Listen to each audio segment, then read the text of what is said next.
Hello students, welcome to Tapovan Group of School. My name is Rajput Moni. We are going to Standard 6 Subject Maths, Chapter number Measuration. Chapter का नाम क्या है? Measuration और Chapter number 10. Okay तो इस chapter में हम क्या पढ़ने वाले पहले वो देख लेते हैं. मेजरेशन होता क्या है वो भी देख लेते हैं. मेजरेशन का मतलब होता है मेजरमेंट. अब हमें मेजरमेंट क्या करना है, कैसे करना है, वो सारा इस चैप्टर में हम सीखने वाले हैं. तो फर्स्ट थिंग हमें पता होना चाहिए कि फिगर, जो भी हमारा फिगर है वो कैसा है, हम किस चीज़ को मेज़र करने वाले हैं, वो ओपन है या क्लोज है. तो जब भी मेजरेशन के अंदर हम क्लोज पिक्चर्स को मेज़र करते हैं, ओपन होगा तो हमें मेजरमेंट प्रॉपरली पता नहीं चलेगा. अगर ये स्क्वायर है तो इसको मैं मेजरमेंट कर सकती हूँ. रेक्टेंगल, ट्राइंगल, इन सभी शेप को हम मेज़र कर सकते हैं क्योंकि ये कौन से पिक्चर्स हैं, क्लोज पिक्चर्स है, राइट. और ओपन पिक्चर्स होंगे तो वो इस तरह का खुला हुआ फेस होगा तो हम किसको कितना मेजरमेंट करेंगे वो हमें पता नहीं चलेगा. तो यहाँ पर हम इन सब शेपों के मेजरमेंट कैसे करने हैं वो हम सीख रहे हैं. तो फर्स्ट है क्लोज फिगर. क्लोज फिगर क्या है तो मैंने आपको एक्सप्लेन किया same. A figure with no open ends is close figure. जिसका एंड ओपन एंड होता ही नहीं है तो वो हमसे कहेंगे क्लोज फिगर. जैसे यहाँ पे इसका एंड पता चलता है कि यहाँ से यहाँ तक है. अब ये इसका एंड कहाँ पे हमें पता ही नहीं चलता, हम जहाँ से घूमते ही रह जाएंगे, राइट. एंड हमें मिलेगा नहीं. तो ऐसे पिक्चर्स को हम बोलेंगे क्लोज फिगर.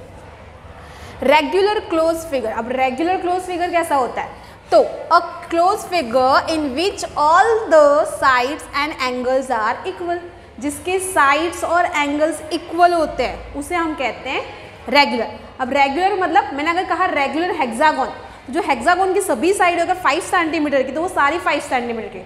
अगर मैंने कहा रेगुलर ट्राइंगल तो वो इक्वेटर ट्राइंगल होगा जिसकी सभी साइड कैसे होगी 3 सेंटीमीटर की, या सभी एंगल्स कैसे होंगे 60 डिग्री के. तो यहाँ पर जो है मेजरमेंट सबके सेम होंगे, एंगल भी सेम होगा, उसे हम कहेंगे रेगुलर, राइट. तो जिस भी शेप के आगे रेगुलर वर्ड लगता है मतलब वो कैसे हैं, सेम मेजरमेंट वाले हैं. अब इस शेप के अंदर के कुछ फॉर्मूलाज हैं जो हम इस चैप्टर में यूज़ करने वाले हैं. फर्स्ट शेप है हमारा रेक्टेंगल. उसकी पेरीमीटर की फॉर्मूला, आपको एक वर्ड आएगा पेरीमीटर. तो पेरीमीटर किसे कहते हैं पहले वो हम देख लेते हैं. तो पेरीमीटर क्या होता है, perimeter is equal to, perimeter is the distance along the boundary forming a closed figure when we go round the figure once.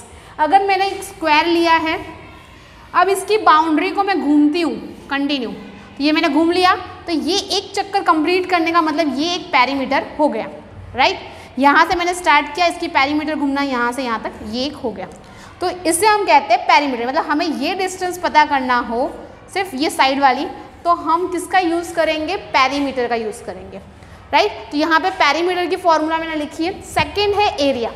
अब एरिया के अंदर क्या होता है तो यही हमारा प्लॉट है लेकिन मुझे इसके अंदर टाइल्स लगाना, तो मुझे इसके बीच का जो डिस्टेंस है वो पता करना है तो हमें एरिया की फॉर्मूला यूज़ करना है. अगर मुझे टाइल्स लगाना है, गार्डन के अंदर घास जो भी ग्रासेस होती है वो लगाना है तो इस एरिया की फॉर्मूला का हम यूज़ करेंगे. लेकिन मुझे अगर वायर लगाना है, साइड में तार लगाने हैं तो मैं पेरीमीटर फॉर्मूला का यूज़ करूँ, राइट. तो जब भी आपको साइड की बात आती है, बाउंड्रीज की बात आती है तो आप किसका यूज़ करोगे, पेरीमीटर का यूज़ करोगे. लेकिन अगर आपको अंदर टाइल्स लगाना है या फिर ग्रासेस लगाने हैं या कुछ भी अलग आपकी जो चीज़ें फिलअप करनी है अंदर, पूरी कलर करना है वॉल को, तो आपको किसकी फॉर्मूला यूज़ करनी है, एरिया की.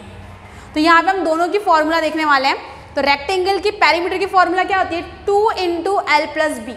L मतलब लेंथ, B मतलब ब्रेथ.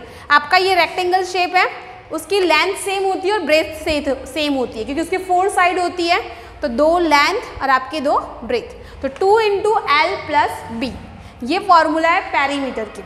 अब एरिया की फॉर्मूला क्या है तो लेंथ इंटू ब्रेथ. तो ये लेंथ इंटू ब्रेथ का मल्टीप्लिकेशन करोगे. स्क्वायर, तो स्क्वायर के अंदर फॉर्मूला क्या है, 4 × साइड. तो 4 × साइड मतलब स्क्वायर कैसा होता है, आपकी सेम साइज का होता है. तो 4 × जितनी भी साइड उससे एक ही साइड आपकी जो भी होगी सेम होगी. अगर 5 सेंटीमीटर का स्क्वायर है, साइड है तो सभी 5 सेंटीमीटर, 4 × 5 करोगे. सेम एरिया की फॉर्मूला क्या होगी तो side into side, S × S. Triangle की फॉर्मूला क्या होती है, ट्राइंगल में 2 फॉर्मूला मैंने लिखी, 3 × साइड. अगर आपका रेगुलर वर्ड वाला है तो क्या होगा 3 × साइड कर सकते. लेकिन अगर रेगुलर नहीं है, स्केलन या दूसरा ट्राइंगल है तो आप उसमें क्या करोगे, सम ऑफ ऑल साइड. अगर उस ट्राइंगल की तीनों साइड सेम है तब तीनों को क्या करोगे, ऐड कर दोगे. डन. और उसकी एरिया की फॉर्मूला होती है 1/2 b into H, base and height. तो ये फॉर्मूला अभी हमें ज़रूरत नहीं है, हमें इतने से ही काम चलाना है, इतने का ही यूज़ करना है। तो आपको ये जो भी फॉर्मूला मैंने लिखवाई है इसे आपको नोट के अंदर 5 टाइम्स लिखना है और लर्न करना है, राइट। तो ही आपको ये चैप्टर अच्छे से आ सकेगा। आपको पैरीमीटर की फॉर्मूला तो 2 इंटू एल प्लस बी किसका है, ये तो रेक्टेंगल का है। 4 इंटू साइड किसका है, तो स्क्वायर का क्या है, पैरीमीटर।